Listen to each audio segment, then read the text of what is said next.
Hi guys, Peter and the wolf ഇതൊരു black and white animated short ഫിലിമാണ്. അതുകൊണ്ട് തന്നെ ഈ ഒരു ജോണറുള്ള സിനിമകൾ ഇഷ്ടപ്പെടാത്ത ആൾക്കാർ ഈ ഒരു സിനിമ കാണാൻ പോകരുത് എന്ന് സജസ്റ്റ് ചെയ്തുകൊണ്ടാണ് ഞാൻ ഒരു വീഡിയോ തുടങ്ങുന്നത്. കാരണം നിങ്ങൾ ഈ ഒരു സിനിമ കാണാൻ പോയി കഴിഞ്ഞാൽ നിങ്ങൾക്ക് ഭയങ്കരമായിട്ട് ബോറടിക്കും, അല്ലെങ്കിൽ എന്താണ് ഈ കാണിച്ചു വെച്ചിരിക്കുന്നത്, അല്ലെങ്കിൽ ഇതൊരു സിനിമയാണോ എന്നൊക്കെ നിങ്ങൾ ചോദിച്ചു പോകും. അങ്ങനത്തെ ഒരു 32 മിനിറ്റ്സ് ഉള്ള ഒരു കുഞ്ഞ് സിനിമയാണ് പീറ്റർ ആൻഡ് ദ വൂൾഫ് എന്ന് പറയുന്നത്. ഈ ഒരു സിനിമ എടുത്ത് നോക്കുകയാണെങ്കിൽ ഞാൻ ആദ്യമേ പറഞ്ഞത് ബ്ലാക്ക് ആൻഡ് വൈറ്റ് ആണ് എന്ന്. ബ്ലാക്ക് ആൻഡ് വൈറ്റ് ആണ്, ആനിമേറ്റഡ് ആണ്. ഇതിനകത്ത് ഡയലോഗ്സ് ഭയങ്കര കുറവാണ്. അതായത് മാക്സിമം ഒരു 2-3 ഡയലോഗ്സിൽ കൂടുതലൊന്നും ഈ ഒരു സിനിമയ്ക്കകത്ത് ഞാൻ കണ്ടിട്ടില്ല എന്നുള്ളതാണ് ഏറ്റവും വലിയ സത്യം. ഡയലോഗ്സ് ഇല്ല, പ്രസൻറ്റേഷൻ, ആനിമേഷൻ, ആ ഒരു സ്റ്റോറി ടെല്ലിംഗ് ഒക്കെ ആ ഒരു ആനിമേഷനിലൂടെയാണ് പറഞ്ഞു പോകുന്നത്. അരമണിക്കൂറേ ഉള്ളൂ. നമ്മളൊരു സീരീസിൻ്റെ ഒരു എപ്പിസോഡ് കാണുന്ന ടൈം പോലും ഇല്ലാതെ പക്ഷേ നമുക്ക് നല്ല സാറ്റിസ്ഫാക്ഷൻ തരാൻ കഴിവുള്ള ഒരു സിനിമയാണ് പീറ്റർ ആൻഡ് ദ വൂൾഫ് എന്ന് പറയുന്നത്. സ്റ്റോറി വളരെ സിമ്പിളാണ്. പീറ്റർ എന്ന് പറയുന്നൊരു കൊച്ചു പയ്യൻ ഗ്രാൻഡ് ഫാദറിൻ്റെ കൂടെയാണ് ജീവിക്കുന്നത്.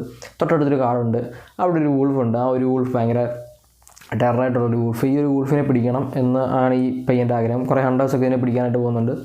അങ്ങനെ ഈ പയ്യനെ എങ്ങനെ പിടിക്കാൻ പറ്റുന്നുണ്ടോ, പിടിക്കുമോ എന്നൊക്കെയുള്ളതാണ്. പിന്നെ എന്താണ് ഈ ഒരു വൂൾഫിൻ്റെ ബാക്ക് സ്റ്റോറി. ഇപ്പോൾ ആനിമേറ്റഡ് സിനിമയാണ്, അതിലൊരു കുഞ്ഞ് ക്യാരക്ടറൊന്നും പറയാനുള്ള കാര്യങ്ങൾ ബാക്ക് സ്റ്റോറിയൊക്കെയാണ്.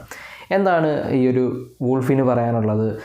പിന്നെ ഈ പയ്യൻ പീറ്ററിൻ്റെ കൂടെ ഒരു ഹമ്മിങ് ബേർഡ് ഉണ്ട്, ഒരു ഡക്കുണ്ട്, ഒരു ക്യാറ്റുണ്ട്. അപ്പം ഇവരെല്ലാവരും കൂടെ ചേർന്നിട്ടാണ് ഇതിന് പോകുന്നത്. ഗ്രാൻഡ് ഫാദർ സമ്മതിക്കുകയോ ഇല്ലയോ എന്നൊക്കെയാണ് ഈ ഒരു സിനിമ കാണിച്ചു പോകുന്നത്. പക്ഷേ എനിക്ക് ഭയങ്കര ഇഷ്ടപ്പെട്ട, അരമണിക്കൂറിൽ നമുക്ക് ഭയങ്കര എന്തോ ഒരു സാറ്റിസ്ഫാക്ഷൻ തരുന്നൊരു സിനിമയായിട്ട് എനിക്ക് ഈ ഒരു പീറ്റർ ആൻഡ് ദ വൂൾഫ് കണ്ടപ്പോൾ തോന്നി. അത് എല്ലാവർക്കും ഇങ്ങനെ കിട്ടുമെന്ന് എനിക്കറിയില്ല. പക്ഷേ പ്യൂർ ബ്ലാക്ക് ആൻഡ് വൈറ്റ് എന്ന് ഞാൻ പറഞ്ഞെങ്കിലും ഇതിനകത്തൊരു ഡക്കിൻ്റെ കേസ് ഞാൻ പറഞ്ഞു. ഈ ഒരു ഡക്കിൻ്റെ കാല് ചുവന്ന കളറാണ് കൊടുത്തിരിക്കുന്നത്. ഈ ഫുൾ ബ്ലാക്ക് ആൻഡ് വൈറ്റ് ആയിട്ടുള്ളൊരു സ്ക്രീനിൽ ഒരു ചുവന്ന കളർ മാത്രം അങ്ങനെ കാണിച്ചു കഴിഞ്ഞാൽ നമുക്ക് എന്തായിരിക്കും ഫീൽ ചെയ്യുന്നത്? അതുപോലെ 1-2 കളറുകൾ, പിന്നെ വേറെ എന്തോ ഒരു സാധനത്തിനും ചുവന്ന കളർ കൊടുത്തിട്ടുണ്ട്. അപ്പോൾ ഈ ഒരു ചുവന്ന കളർ ഇങ്ങനെ നമ്മളെ ഭയങ്കരമായിട്ട് അട്രാക്റ്റ് ചെയ്യും ഒരു സിനിമ കാണുന്ന സമയത്ത്. 32 മിനിറ്റ്സ് ഞാൻ പറഞ്ഞതുപോലെ 32 മിനിറ്റ്സേ ഉള്ളൂ. അതുകൊണ്ട് തന്നെ നമ്മൾ സിനിമ തുടങ്ങി ഇങ്ങനെ ആസ്വദിച്ച് വരുമ്പോഴത്തേക്ക് സിനിമ തീരുന്നതായിട്ട് നമുക്ക് ഫീൽ ചെയ്യും. പക്ഷേ നമുക്ക് ഭയങ്കര സാറ്റിസ്ഫാക്ഷൻ കിട്ടും. ഈ ഒരു പയ്യൻ്റെ ബാക്ക് സ്റ്റോറി ഉണ്ട്, അത് ഡീറ്റെയിൽഡായിട്ടൊന്നും പറഞ്ഞു പോകത്തൊന്നുമില്ല. അതായത് നമ്മൾ വലിയ സിനിമ കാണുന്ന പോലൊന്നുമല്ല. നമ്മൾ ആ കാണിക്കുന്ന ചിലപ്പോൾ ഒരു ഫോട്ടോയിൽ നിന്ന് നമ്മൾ മനസ്സിലാക്കി എടുക്കണം പയ്യൻ്റെ ബാക്ക് സ്റ്റോറി എന്തായിരിക്കും എന്നുള്ളത്.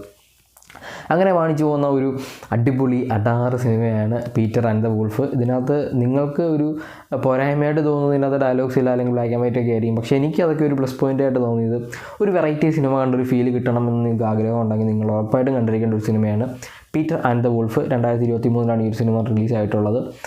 ഇപ്പം അത് എവിടെ സ്ട്രീം ചെയ്യുന്നത് ടെലഗ്രാമിൽ പോകേണ്ടി വരും, അല്ലെങ്കിൽ ഏതെങ്കിലും സൈറ്റിൽ ഇല്ലീഗൽ സൈറ്റിലൊക്കെ പോകേണ്ടി വരും. നെറ്റ്ഫ്ലിക്സിൽ അങ്ങനെ കയറി കഴിഞ്ഞാൽ സിനിമ കിട്ടും. ടെലഗ്രാമിൽ എന്തായാലും ഈ സിനിമ ഉറപ്പായിട്ടും കിട്ടും.